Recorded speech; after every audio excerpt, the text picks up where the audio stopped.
Estás escuchando Milenio 3, por Ayuca Náutica. 3 y 6 minutos de la madrugada y aquí estamos de nuevo en el estudio 1 de la cadena SER, en vivo y en directo, para llevar hasta todos vuestros hogares, coches, lugares de trabajo, la segunda hora, la segunda edición de Milenio 3. Ya sabéis que hay un correo electrónico dispuesto ya para recibir todas vuestras peticiones, que es milenio3@cadenaser.com, milenio3@cadenaser.com.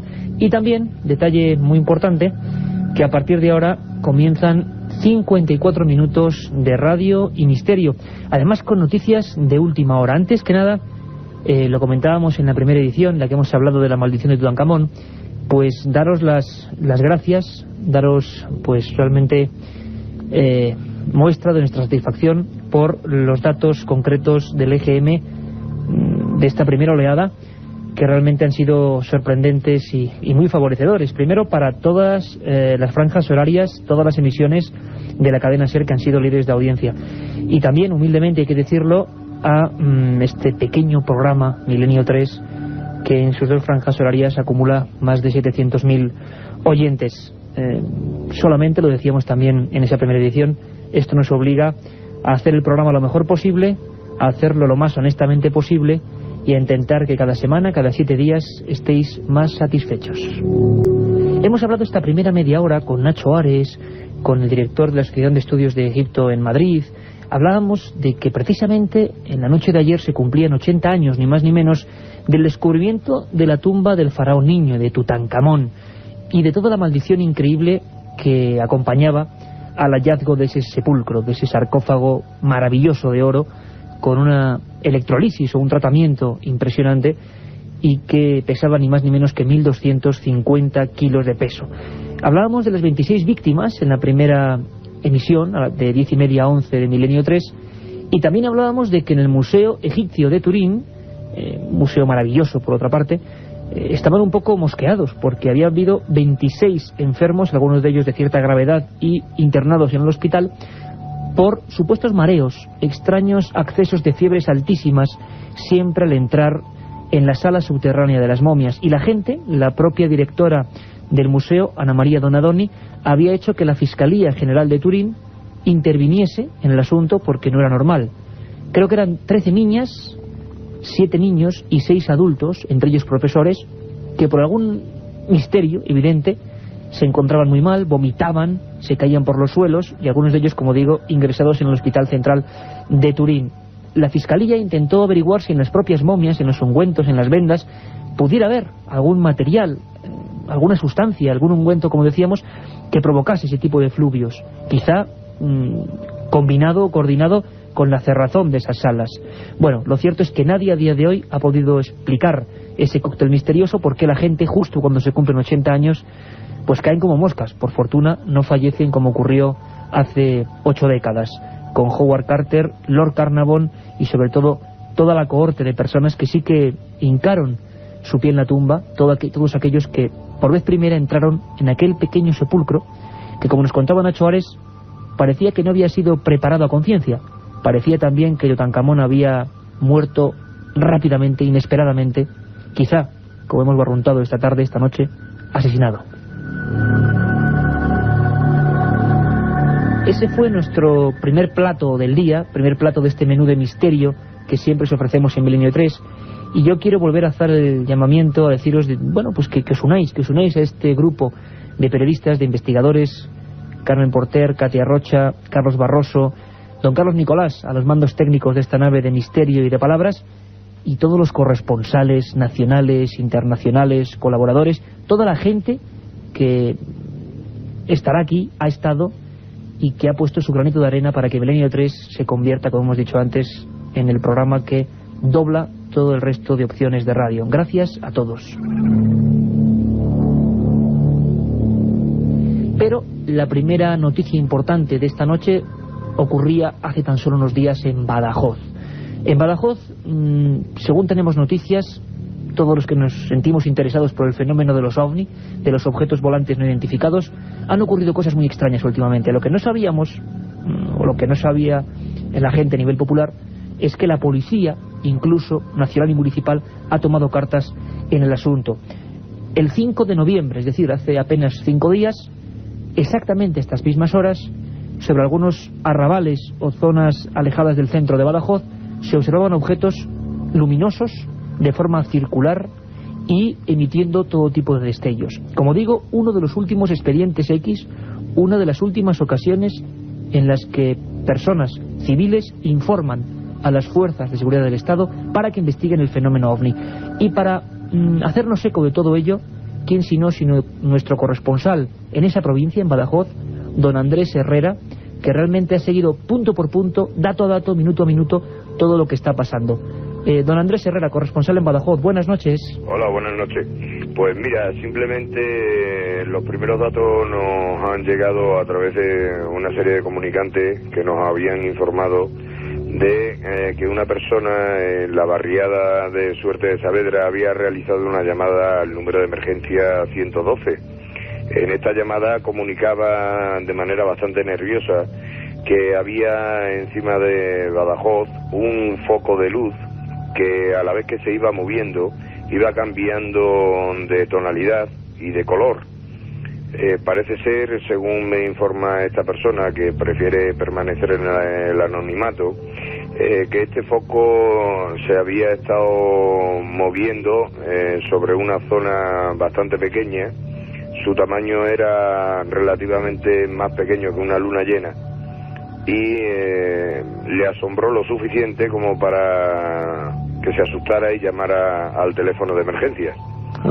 Esta persona ha permanecido viendo este objeto durante unos 10 minutos y claro, el 112 ha requerido la presencia de una patrulla de policía en la zona, lo que lamentablemente cuando estos llegaron al lugar pues el objeto ya había desaparecido.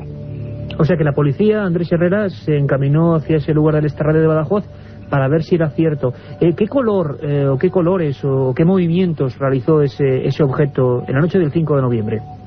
Bien, esta persona que ha observado todo el suceso desde el balcón de su vivienda se ha percatado de una luz extraña que veía entre las pocas nubes que había esa noche en el cielo y que esta luz hacía unos movimientos de tipo circular y luego en zigzag, y cada vez que cambiaba de ruta o variaba la velocidad del movimiento, variaba los colores desde el rojo al azul, pasando por todo el espectro. Luego, con posterioridad, pues al ver que aquello no correspondía a un avión ni a nada que él conociera, pues ha llamado al teléfono de emergencia porque ya le ha entrado miedo. Andrés, ¿y en las últimas fechas tenemos algún caso parecido? La zona de Badajoz y alrededores parece que hay cierta actividad, o al menos observaciones y denuncias incluso ante las autoridades de observación de anomalías en el cielo. Sí, evidentemente, de todas maneras es habitual en estas fechas que aquí en esta zona se produzcan estos acontecimientos. No es la primera vez ni será la última, me imagino. Concretamente a mediados del mes pasado una pareja de novios que venía de pasar una velada pues atravesando un camino para cortar trayecto hacia su domicilio muy cerquita de Badajoz, se ha encontrado con que un foco de luz que les alumbraba desde la parte de atrás de su vehículo ha hecho como si se hiciera de día en todo el llano, y el conductor, asustado, ha parado. Tanto Carlos como María pues han intentado ver a través del vehículo, y al no poder observar exactamente qué era lo que producía esa luz, se han bajado. Y cuando se han bajado es cuando han visto un enorme objeto del tamaño, según dicen los testigos, de una plaza de toros aproximadamente. Estaba orbitando justo encima de ellos, estático, sin ruido de ningún tipo, y con una serie de luces alrededor y un foco enorme que les estaba apuntando a ellos. Obviamente estas personas, en cuanto han visto qué era lo que les producía esa luminosidad tan grande, pues han decidido montarse en el coche y salir rápidamente de allí. En todos los casos, Andrés Herrera, nuestro corresponsal en Badajoz, sin ningún tipo de sonidos, ¿verdad? En ningún caso han escuchado ningún tipo de ruido, de ninguna índole. y además el silencio a esas horas de la noche, ten en cuenta que estamos hablando sobre las 3 de la madrugada aproximadamente en ambos casos, el silencio en esa zona es muy grande, no hay apenas tráfico ninguno y la gente normalmente en esta fecha ya está totalmente dormida. Los objetos volantes que sobrevuelan de nuevo la tierra extremeña, en este caso Badajoz, y ahí estaba nuestro corresponsal Andrés Herrera con la última noticia, como hacemos siempre en Milenio 3. Andrés, pues nada, con los ojos muy abiertos, a mantenernos ahí explorando lo que es las alturas y desde luego cualquier noticia, cualquier última hora, cualquier cosa que ocurra por esa tu red de influencia como corresponsal, pues estamos aquí para atenderte en cualquier momento, Andrés. Muchas gracias y buenas noches a todos. Un abrazo muy fuerte. Hasta luego. Y como siempre decimos en estas segundas ediciones, y con tanta ilusión, tanto gusto y tanta pasión hacemos cada madrugada aquí en el Estudio 1 central de la cadena SER para toda España y para el mundo. Cada día es un archivo distinto en el disco duro del tiempo y de la historia. Carmen Porter, buenas madrugadas. Buenas madrugadas, Iker. ¿Qué pasó tal día como hoy? Un 11 de noviembre, ¿no? Pues tal día como hoy, exactamente un 11 de noviembre, en 1565, fallece el emperador Justiniano. En 1285, Alfonso III es proclamado por las Cortes rey de Aragón, Valencia y Cataluña, tras la muerte en Villafranca del Penedés de su padre Pedro III. En 1523, Garcilaso de la Vega resulta armado caballero de la Orden de Santiago. 10 años después, en 1533, después de casi 3 años de lucha, el conquistador español Francisco Pizarro, al frente de 480 soldados, entra en Cuzco, capital del imperio de los incas. Pizarro, al que se le honra todavía en esa plaza mayor de Trujillo, y que dicen, cuenta la leyenda también un poco de su historia, que con 13 de esos 480 hombres hizo una marca en el suelo, en mitad de la selva, prácticamente junto al desembocaduro del Amazonas, y dijo: a partir de allí la enfermedad, la miseria, la tragedia y la muerte, y a partir de aquí la gloria. Y solo le siguieron 13 y conquistaron el Perú. Eran gente sin duda alguna de otra pasta, aquellos conquistadores extremeños. Más cosas, un 11 de noviembre para la historia, Carmen. Pues sí, en 1792, muy cerquita de aquí, en el Escorial, se realizan las primeras pruebas de globo aerostático. En 1821 nace el escritor Fyodor Dostoyevski. En 1916, las autoridades de Estados Unidos anuncian que 4 millones de mujeres participaron en las elecciones presidenciales. 2 años después, en 1918, se firma el armisticio que puso fin a la Primera Guerra Mundial en el bosque de Compiègne, a unos 100 kilómetros de París. En 1966, el astronauta norteamericano Edwin Eugene Aldrin es lanzado al espacio junto a James Lowell en la nave espacial Gemini 12. En 1979, un avión aterriza de emergencia en el aeropuerto de Manises tras ser perseguido por un ovni. En 1992, la Iglesia Anglicana de Inglaterra aprueba la ordenación sacerdotal de las mujeres. 1997, se aprueba en Francia la Declaración Universal sobre el Genoma Humano, que concilia la libertad de investigación y la protección de la humanidad. Y en el año 2000, en Austria, más de 150 personas fallecen por el incendio de un funicular en los Alpes. Todo eso un día como hoy, un 11 de noviembre, que ya es parte de la historia. Muchos sois los que habéis escrito a milenio3@cadenaser.com, milenio3@cadenaser.com. Sabéis que hoy damos al final el nombre de ganadores, Carmen, del libro Misterios de la Iglesia y también del de Alquimia, ambos de edad. Exactamente. La semana anterior, por falta de tiempo, no pudimos darlo, pero esta semana damos los dos, Alquimia y Misterios de la Iglesia. 10 ganadores, y va a haber 5 más de un nuevo libro, ni más ni menos que Tutankamón, el último hijo del sol, de editorial Oberón, de nuestro querido amigo Nacho Ares, director de la revista de Arqueología. 5 libros. Y decía que en ese correo electrónico nos preguntabais cómo os impresionó la historia de la semana pasada, la historia de un vampiro real, de Max Schreck, el hombre que encarnó aquella película tétrica, ¿verdad? Nosferatu. Ahora vámonos con otro personaje, con otro de nuestros herejes, otro de esos incomprendidos, en este caso del mundo de la ciencia. Se llamaba Wilhelm Röntgen y descubrió unos rayos muy extraños. Ni el más loco de los profesores de la Escuela Politécnica de Zúrich podía imaginar que aquel muchacho, al que acababa de expulsar, iba a protagonizar uno de los descubrimientos más importantes de toda la historia. Se había burlado de un maestro, y eso le había acarreado todo tipo de problemas. Alejado de la florinata científica de la época, marcado para siempre, empezó a experimentar solo, en el viejo cuartucho de una mísera pensión. La física, disciplina casi virgen a mediados del siglo XIX, fue el campo que eligió como materia para sus estudios. Algunas pruebas sobre pantallas de platino y cianuro, utilizando los llamados rayos catódicos, le llevaron a una insólita conclusión. Aquella misteriosa luz se proyectaba en la materia y la atravesaba, mostrando sus entrañas, su interior, su espíritu. Wilhelm Conrad Röntgen, durante noches y días enteros, quiso asegurarse de su descubrimiento. Aquella luminescencia, enfocada al cuerpo humano, rebotaba en el esqueleto y por vez primera lo mostraba con toda su cruda realidad.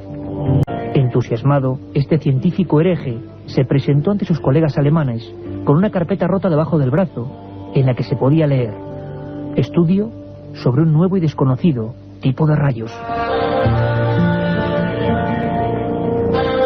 En su interior portaba fotografías de la mano de su propia esposa. Allí, como un fantasma, como un espectro, estaba por vez primera el interior de cada uno de nosotros, las primeras radiografías de la historia. Los comités científicos consideraron aquello como una auténtica ofensa. La Sociedad Ultracatólica Europea hizo una campaña de publicidad en contra de aquellas emisiones diabólicas que desnudaban el alma de los hombres. En muchas universidades no le dejaron ni siquiera demostrar el experimento, y en otros lugares incluso fue insultado y apedreado en público. 2 años después, en el viejo café del Vaso Verde, William Röntgen demostró a varios científicos jóvenes su hallazgo. Aquel grupo de innovadores lo acogieron con tal entusiasmo que todas las universidades del mundo empezaron a querer ver aquellos rayos X. La historia corrió las manijas de su reloj, y en 1901 el antiguo alumno expulsado recibía el primer premio Nobel de Física de todos los tiempos. La importantísima cantidad monetaria destinada al galardón la rechazó de inmediato, en un acto que aún todavía muchos recuerdan. Quiso que ese dinero se destinase a paliar las enfermedades que asolaban el mundo, y prometió que su gran invento solo serviría para hacer el bien. Por desgracia, otros desaprensivos del ámbito militar y médico sí se aprovecharon de los rayos de Röntgen. Las patentes las utilizaron ellos y se enriquecieron durante décadas de modo poco lícito. Al mismo tiempo, aquel hombre noble fallecía en los suburbios de Múnich, casi pidiendo limosna. Apareció muerto en otra pensión, casi tan mísera como la que un día fue testigo de aquel gran descubrimiento. Pues sí, era la historia de Wilhelm Röntgen, ¿verdad? Una historia un poco triste, creo que estaréis conmigo, que a veces la vida no es todo lo justa que debería ser con hombres nobles y hombres dignos como él. Qué detalle, ¿verdad? Renunciar completamente a un importantísimo premio económico en aquel 1901 y no querer en ningún momento que aquellas radiaciones misteriosas se relacionasen con el mal, sino con todo lo contrario. Sin embargo, Röntgen fue uno de esos herejes completamente olvidados, y esa gente olvidada, esa gente que fue contra el sistema de alguna forma, que luego la propia historia le ha dado la razón con el tiempo, tendrán siempre cabida en el corazón y en el espacio en los minutos de Milenio 3. Hombres de ciencia, en este caso, que fueron todo un misterio. Y misterio lo que envuelve siempre a un pedazo de tela, de lino, que desde hace por lo menos unos cuantos siglos está desafiando a los seres humanos. En Milenio 3 llevamos ya unas semanas haciéndonos eco de una exposición única en su género.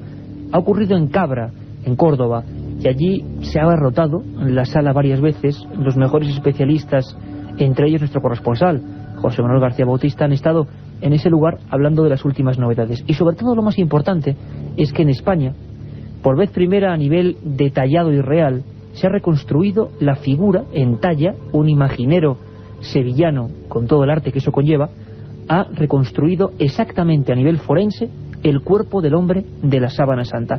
A mí me gustaría preguntarle a nuestro corresponsal, José Manuel García Bautista, jefe de Compañeros en el Sur, pues cuáles han sido las características principales de esta exposición. José Manuel. La característica que sobresale de otras exposiciones que se han podido hacer ha sido, primero, gozar de una reproducción escala 1:1, o sea, a tamaño real de la Sábana Santa, donada por el CER, por el Centro Español de Sindonología. Y lo segundo ha sido contar con la obra del escultor Juan Manuel Miñarro, que, como tú bien indicabas, por primera vez y basándose en técnicas de infografía, fotometría e innovadoras técnicas informáticas, pues ha logrado modelar el rostro de la sábana santa. Es la primera vez, José Manuel, que se hacía esto, ¿no?, en el mundo. ¿No había habido ningún experimento parecido? No era la primera vez. La verdad es que Luigi Mattei, un escultor de Italia, de Bolonia, ya había hecho algo parecido, pero digamos que era una obra bastante más tosca, ¿no? Miñarro, dado que es imaginero, es profesor de Bellas Artes aquí en la Universidad de Sevilla, ha logrado, bueno, pues basándose en estos datos, ¿no?, modelar un rostro realmente de una persona con los rasgos de la pasión, basándose, como te indico, en la sábana santa. Y una cosa importante, José Manuel, ¿cuál sería, para que los oyentes de Milenio 3 se hagan una idea, el retrato robot, no sé si de Jesucristo, pero sí del individuo que aparece en la sábana santa de Turín hace tantos siglos? ¿Cuál sería, viéndolo cara a cara, qué nos fijaríamos? ¿Qué detalles serían los importantes? Pues básicamente, Iker, mirando ese rostro, uno se da cuenta realmente de que estamos ante una persona de más edad de las que en teoría se nos indican siempre, tú sabes, 33 años, ¿no? Una persona más adulta, tremendamente castigado, con unos rasgos que por primera vez surgen ante el que asiste a esa exposición, magulladuras en la cabeza, hematomas en la nariz, barba.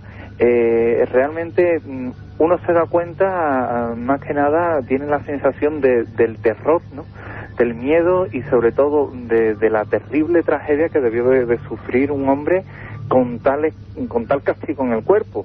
Es lo que más sobrecoge, ¿no?, lo que es la expresión y lo que es el patetismo de esa imagen. José Manuel, y ya para finalizar, en torno a las ponencias sobre la sábana santa, ¿alguna novedad, algo que haya interesado a la gente, algo que podamos contar en Milenio 3? ¿Alguno de los últimos movimientos que dicen que el Vaticano está detrás del ADN, de la sangre de esa sábana? ¿Qué nos podrías contar de esto? Pues sobre esto hubo bastantes preguntas en una sala abarrotada de público, más de 300 personas, y precisamente sobre el ADN se le preguntó a Julio Marbizón. De momento no se han pronunciado sobre lo que es la reciente restauración que le han hecho a la sábana, pero lo que sí se ha desprendido de todo ello es, primero, que en boca del doctor y también padre Antonio Llama, lo que es sacar el ADN de la sangre de la sábana santa, ¿no?, él lo calificó prácticamente como una aberración. Y segundo, ¿una aberración? Una aberración, sí señor. Decía que era inconcebible el ver o el tratar de crear miles de Cristos que no serían como tal, sino una imagen, un doble, por la calle. Era una conversación extremista, ¿no? Y por otra parte, Julio Marbizón, quien sí se mostraba disconforme con lo que fue la restauración tan civilina y tan silenciosa a la que ha sido sometida la sábana santa, y sobre todo que no tenemos noticias. Los investigadores, los sinonólogos no tienen noticias de lo que prácticamente le han hecho a la sábana. Están esperando tener algo de más información para poder pronunciarse. Simplemente sabemos que han quitado lo que es la tela de Holanda, que era la tela que tensaba la sábana, que se han quitado los remiendos y poco más. Entonces se está tratando de ver con expectación las próximas noticias que surjan en torno a todo este tema. Pues estaremos muy atentos, José Manuel García Bautista, a todo lo que ocurra en torno al enigmático hombre de la sábana santa en Cabra, Córdoba, primera vez que en España se ha realizado esa escultura a tamaño real, y ahí seguimos en la penumbra de esos datos de la supuesta clonación del hombre que aparece impregnado en ese lienzo realmente antiguo. José Manuel García Bautista, muchísimas gracias, seguimos con esta información, un abrazo y hasta pronto. A ti siempre, Iker. El enigma del hombre de la sábana santa. Nadie dice que sea exactamente ese Jesús de Nazaret, pero desde luego muchas personas, científicos, y muchos de ellos también hay que decirlo, nada crédulos, sino escépticos en todos los sentidos, afirman que sí, que ese es el hombre tan importante que cambió el rumbo de la historia y que está ahí. Veremos. Yo creo que probablemente las investigaciones sobre el ADN y sobre la propia sangre, hay datos fidedignos para pensar que sí que se está manipulando o al menos intentando extraer de ese lienzo. Siempre decimos que todos estos temas no son de un fácil acceso, es decir, la información a todos ellos no es tan sencilla como en un principio parece, y siempre reside, la mejor información casi siempre reside en estos temas y en estos casos en los libros, los grandes y los pequeños, los antiguos y los nuevos. Y ya sabéis que más o menos llegando a estas horas cada madrugada, en la segunda edición de Milenio 3, abrimos nuestra particular biblioteca. La biblioteca de Milenio 3. Ya están abiertas las viejas puertas de la biblioteca de Milenio 3, rodeada de miles de volúmenes, y siempre sabéis que extraemos un par de ellos cada semana, uno siempre, no sé si decir nuevo, pero que al menos podéis encontrar en las librerías, podéis todavía comprar, y siempre son buenas inversiones, esas páginas llenas de misterio, de viajes, de ilusiones, y uno de aquellos ejemplares, yo los llamo incunables, pues prácticamente ya muy difíciles de tener entre las manos, pero que aquí recomendamos siempre porque si los escucháis, si los captáis su onda, su misterio, que nos llama siempre desde las viejas librerías, desde los rastrillos, pues es muy probable que os acerquéis hasta ellos. Es como un juego hipnótico el que tenemos los buscadores de libros y los viejos ejemplares incunables. Por eso siempre recomendamos dos. Y empezamos con uno muy especial, porque era un viejo libro, pero que ahora afortunadamente la editorial Martínez Roca ha vuelto a vestir de gala y lo ha vuelto a sacar a la librería, ¿no, Carmen? Pues sí, Iker, se trata del Enigma de la Catedral de Chartres. Esta obra apareció por primera vez en 1966 y ahora Martínez Roca la ha vuelto a reeditar. En ella el autor revela todos los misterios que hay en torno a esta catedral, desde por qué fue construida en un determinado cerro, que anteriormente había sido centro de peregrinación de numerosas culturas y que también había sido considerado un bosque sagrado en el que se reunían los druidas para practicar sus sacrificios y devociones. También el autor pasa por la historia de los templarios, el Arca de la Alianza, las tablas de la ley, y llega hasta un fenómeno muy curioso que se produce solamente el día 21 de junio. Ese fenómeno es el que nos muestra la portada. La portada ¿estamos viendo ahí, Carmen? Es negra y luego tiene unas vidrieras por donde entra un haz de luz bastante impresionante. La verdad es que la portada es muy bonita. Pues bien, así narra el autor este fenómeno. Yo siempre, como sabes, Iker, rescato una frase del autor que habla de su propio libro. Cada 21 de junio, cuando luce el sol, un rayo bate, a mediodía exactamente, una blanca piedra. Un rayo que penetra por un espacio practicado en el vitral, denominado de San Apolinar, ilumina una pequeña pluma de ave grabada sobre el suelo de piedra. El enigma, según dice este hombre, no solo de las construcciones de las catedrales, sino de los que las alzaron, ¿no? Que es como un salto demasiado importante en la historia, del románico al gótico, es lo que decía Luis Charpentier. Exactamente, y que Charpentier también habla de las cualidades de un pozo que se encuentran en la catedral, y que al parecer, y según cuenta la tradición, su agua tiene virtudes especiales. También nos revela datos tan curiosos como que es la única de las catedrales de Francia donde no se ha inhumado ningún rey, ni cardenal, ni obispo. Javier Sierra hace el prólogo de este libro, nuestro compañero y amigo, y dice: el enigma de la Catedral de Chartres es una obra fundamental para comprender el pensamiento esotérico. Y Iker piensa lo mismo. Buena crítica de El misterio de la Catedral de Chartres de señor Charpentier, otro hombre enigmático. Y si nos vamos ahora al lado más polvoriento de esta biblioteca, nos encontraríamos un libro que este sí hay que decir que, bueno, que prácticamente encontrar uno sería estar de auténtica suerte. Su título algo muy especial: Algo flota sobre el mundo. El autor, Carlos Murciano, periodista de ABC. Y es que este libro, de tapas rojas, con la tierra y el mapamundi pintado en verde y una especie de esfera azul por encima, como si fuera, pues eso que se acaba de ver en Badajoz, que nos contaba nuestro corresponsal allí, Andrés Herrera. Este libro, como decía, tiene todo un mundo en su interior. Hay un reportaje que en el año 68 impacta en toda España. La portada, yo le tengo mucho cariño, es un grupo de madrileños mirando al cielo y diciendo todo Madrid lo vio. Fue un caso misterioso de ovnis, el que provocó probablemente que el ejército se interesase por vez primera en este misterio. Y yo os voy a leer simplemente porque es parte de la historia de los fenómenos extraños, aunque esté olvidada ya, y del periodismo de investigación. Carlos Murciano empezaba aquel reportaje y empezaba este libro de la siguiente manera: algo flota sobre el mundo, algo flota sobre el mundo, sobre este viejo mundo nuestro, harto ya de rodar por los espacios infinitos. Algo que llega de dónde a sus cielos, los recorre, ¿cómo? se detiene, ¿para qué? Y escapa luego, ¿hacia dónde? Algo o alguien que ignoramos y que intuimos. Observa, husmea, vigila a los seres de la Tierra, que curiosos y confusos tratamos de responder al gran interrogante. Carlos Murciano, un periodista de raza, que quizá nos está escuchando a estas horas de la noche, un hombre que fue el primer corresponsal en el mundo de los ovnis, y lo hizo un periódico, vamos a decirlo así, tan conservador para sus cosas como ABC. Carlos Murciano recorrió España y el mundo, sacando casos y entrevistando a los primeros ufólogos, y este es su legado. Más de 350 páginas de auténtico misterio. Por vez primera en España, los ovnis ocupaban la primera y merecida plana. Menudos 2 libros, Luis Charpentier, El misterio de la Catedral de Chartres, y Carlos Murciano, Algo flota sobre el mundo. Son nuestras 2 recomendaciones. Y además estamos de enhorabuena porque prácticamente cerrando nuestra biblioteca nos vamos a marchar con una sección nueva, un fichaje que hemos hecho este equipo. Se llama Nacho Ares, ha estado con nosotros hablando de Tutankamón, es el director de la revista de arqueología y nos va a presentar en pequeñas micropíldoras lo que él llama la historia perdida.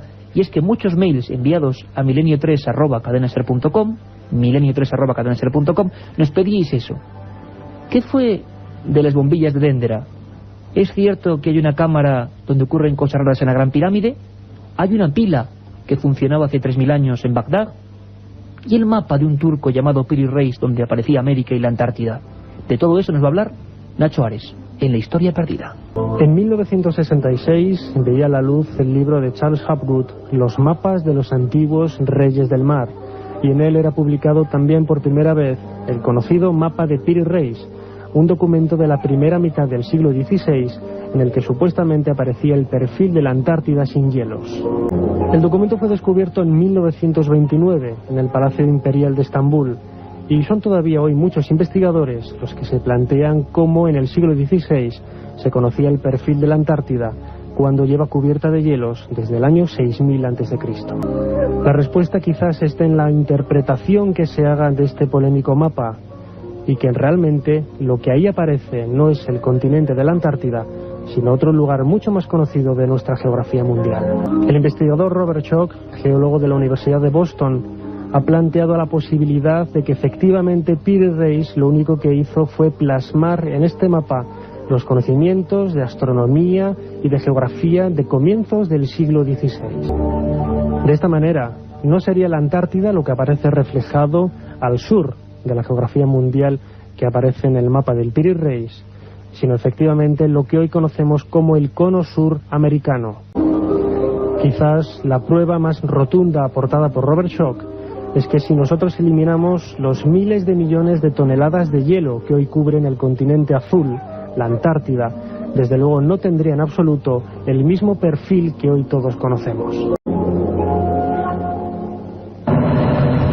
Avance del último estudio general de medios. Milenio 3, líder con Iker Jiménez. 193.000 oyentes cada madrugada del domingo. Todo un estreno de miedo. Porque si algo pasa, está la SER. Si algo pasa, está la SER, y si hay misterios, está siempre pendiente Milenio 3. Nos preguntáis también muchos por las leyendas urbanas. Sabéis que también tenemos nuestras leyendas, las de España, que seguiremos ahondando poco a poco porque queremos reivindicar con fuerza ese pasado que no queremos que se pierda, riquísimo de leyendas y misterios españoles. Pero ahora vamos con las leyendas urbanas, porque son mitos, lo repito, la gente nos escribe y dice que es verdad, pero es que ahí está el misterio, le ocurrió siempre a un amigo de un amigo. Y esta historia que nos trae Katia Rocha como cada semana, la leyenda urbana, fue realmente célebre en la mismísima Sierra de Madrid. No os la perdáis porque es sobrecogedora. En un pueblo de la Sierra de Madrid existe una leyenda que narra las desgracias de 3 excursionistas que desaparecieron misteriosamente hace ya muchos años. La historia comienza un caluroso día de septiembre. 3 amigos dejan a la Guardia Civil de dicho pueblo la ruta que van a seguir por la sierra y el tiempo que van a emplear. Transcurridos unos días y ante la preocupación de la familia al ver que no regresaban, el comandante del puesto mandó a 2 guardias a recorrer la ruta marcada por los excursionistas. Ni rastro. Pensaban que seguro andaban de juerga por alguna de las fiestas patronales de los pueblos de alrededor. Fueron recorriendo el camino tranquilamente hacia el primer lugar donde habían previsto pasar la noche. Un pequeño refugio de montaña con un mirador.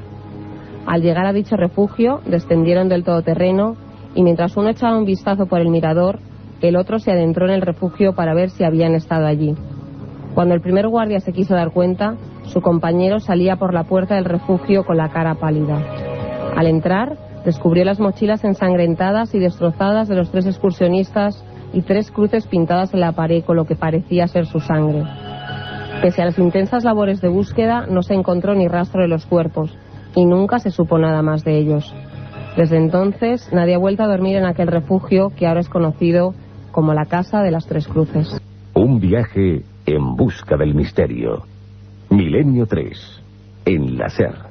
3 y 47 minutos de la madrugada, creo que llevamos 47 minutos, pues de información, de datos.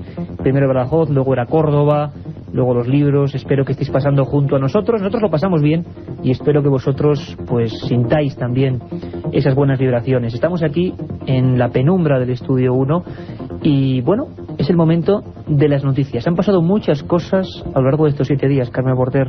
Pues sí, muchas, como todas las semanas. Hoy traemos la primera, que además nos vamos a ir hasta Washington.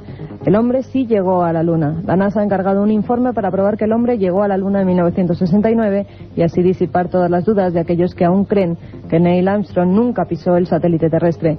Según publicó el periódico The Washington Post, una encuesta realizada en 1999 encontró que el 11% de las personas en Estados Unidos dudaban que hubiera ocurrido el descenso humano en la Luna. De todo ello nos informa el corresponsal de la cadena SER en Washington, Javier del Pino. Buenas noches. Es una teoría que forma parte del catálogo de leyendas urbanas de Estados Unidos, un país enamorado de las teorías de la conspiración y convencido de que Elvis Presley sigue vivo. Ha cobrado fuerza ahora por 2 razones. Primero, porque Internet es un foro perfecto para diseminar este tipo de ideas, y segundo, porque la cadena Fox emitió un especial de televisión hace algunos meses en el que se analizaba esa posibilidad, que el gobierno de Estados Unidos hubiera mentido al resto del mundo, que aquella retransmisión en directo del año 69... Cuando el astronauta Neil Armstrong decía bajo de la nave es un pequeño paso para el hombre pero inmenso para la humanidad, aquello, dicen algunos, pudo estar pasando no en el espacio sino en algún hangar secreto en algún desierto de Estados Unidos, en un montaje diseñado para convencer al resto del mundo y a los enemigos en la Guerra Fría de la superioridad tecnológica del gobierno americano. Ahora la NASA parece que se harta de escuchar esa teoría del montaje y quiere desmontarla. Ha invertido $15.000 en un manual para que los profesores de los colegios sepan qué decir a los alumnos escépticos. Resuelve todas las dudas. Por ejemplo, se dice que no se ven estrellas en las grabaciones y en las fotos, pero según la NASA, la profundidad de campo de las cámaras impedía que las estrellas salieran. Se dice que la bandera se mueve cuando todo el mundo sabe que en la Luna no hay viento. La NASA explica que se mueve porque en la Luna tampoco hay gravedad, de manera que cualquier movimiento es infinito. Al clavarla en el suelo, la bandera empezó a ondear y ahora mismo seguirá moviéndose porque nada puede pararla. Y la NASA añade una prueba más para demostrar su realidad.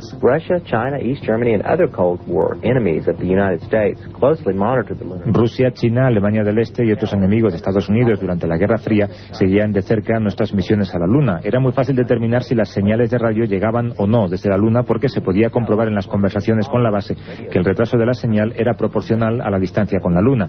Si algo, lo más mínimo, hubiera levantado sospechas, esos países rápidamente lo habrían desvelado y habrían hecho saber al mundo que Estados Unidos estaba poniendo en marcha un montaje. Sin embargo, ninguno de ellos puso nunca en duda aquel logro de la NASA. Es muy convincente que hasta tus enemigos reconozcan tus méritos.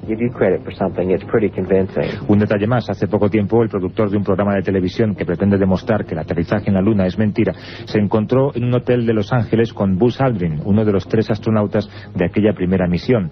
Sacó una Biblia y le dijo: júreme usted sobre esta Biblia que ha estado en la Luna y ha pisado ese suelo. Y Buzz Aldrin levantó la mano, cerró el puño y le tumbó de un puñetazo.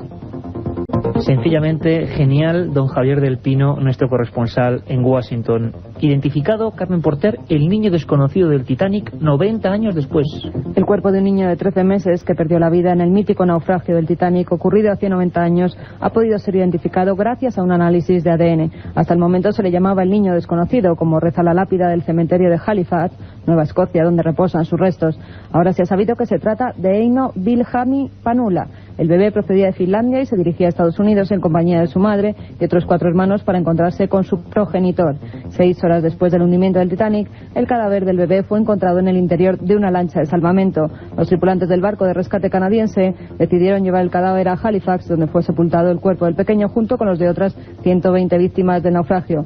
En mayo de 2001, un equipo de expertos dirigidos por los canadienses Ryan Parr y Alan Ruckman exhumaron 6 restos y extrajeron 3 dientes que fueron los que permitieron conocer su identidad.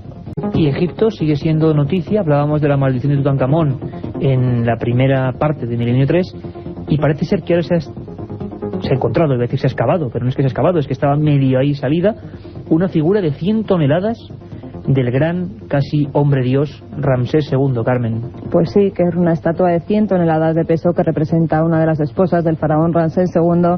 Ha sido hallada hace unos días al noroeste del Cairo.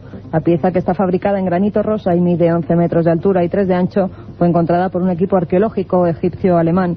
Según declaró el ministro egipcio de Cultura, la estatua, cuya parte superior fue hallada hace 6 meses, se encontró en el templo de Ramsés II y representa a una de las 2 famosas esposas de ese faraón, Meret Amon o Nefertari.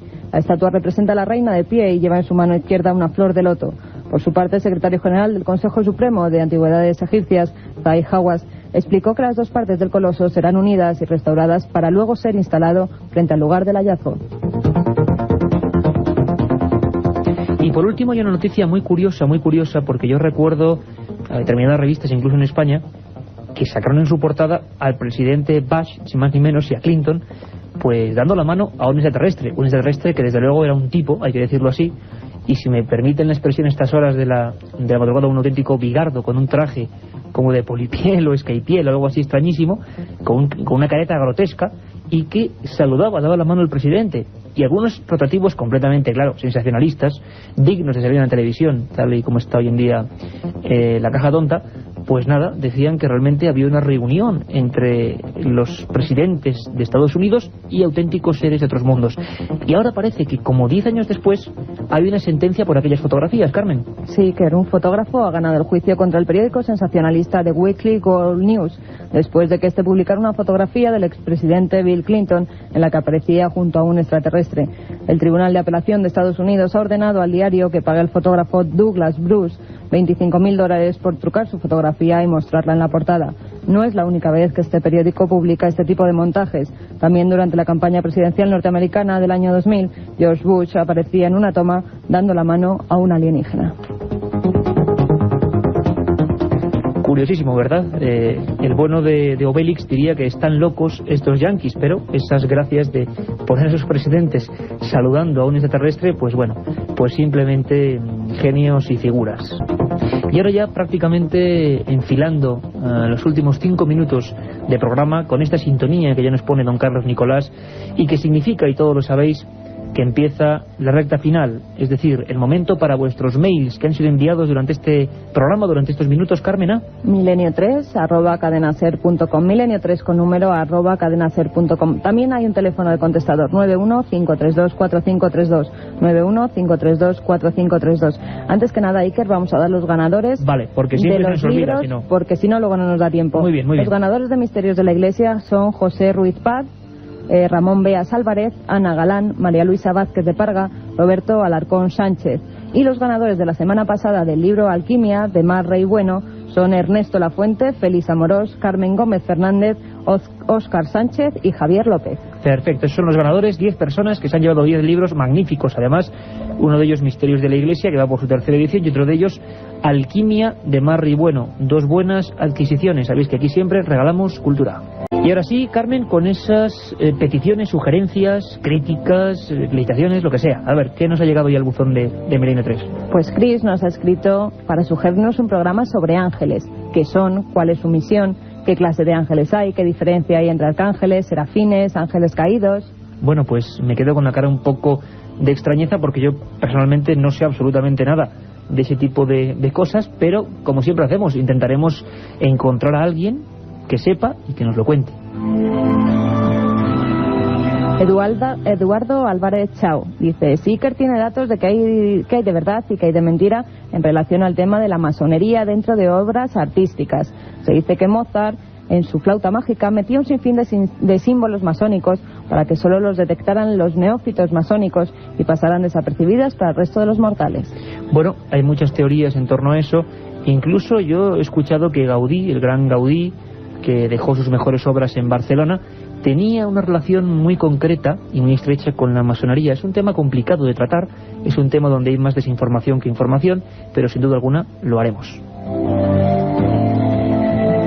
Jesús Pérez Garrido nos propone hablar sobre civilizaciones perdidas, los lemures o Mu, por ejemplo. Bueno, sobre todo al hablar de civilizaciones, lo que sí os planteo, yo el año pasado realicé un libro que se llamaba Fronteras de lo Imposible, que eran 20 viajes a diferentes puntos del planeta, y sí, no siguiendo ese libro, pero sí siguiendo un poco la ruta, la idea, vamos a irnos a Perú, a Turquía, a Argelia, a Túnez, a Argentina, a un montón de sitios donde sí hay evidencias de lo que llama nuestra arqueología, evidencias de civilizaciones extrañas o con un gran conocimiento que se perdieron por completo en el más remoto pasado. Lo que ocurre es que esto de Mu o Lemuria sí que a mí personalmente me parece que eso ya es un poquito de leyenda urbana.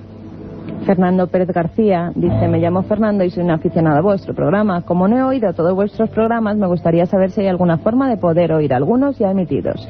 Bueno, la única forma que tenemos ahora mismo, y hay que decirlo, es esta página web, que es nuestra página web y es vuestra página web, la página amiga de este programa, que es www.ikerjimenez.com, ikerjimenez.com. Ahí tenemos todos los programas, o gran parte de los programas, creo que hay 11 o 12 ahora mismo colgados.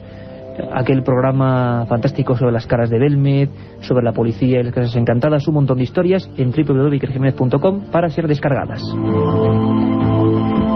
Santiago Seguí Lozano dice que le gustaría que tratáramos el tema de uno de los fenómenos más extraños, los ROTS.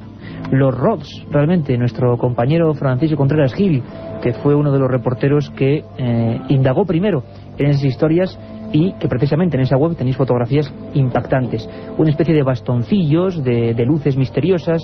Ya sabéis que en el misterio hay muchas caras, también muchas caretas, y que aquí en Milenio 3 lo que vamos a intentar siempre es daros la mejor de ellas, con información y con el rigor del que seamos capaces.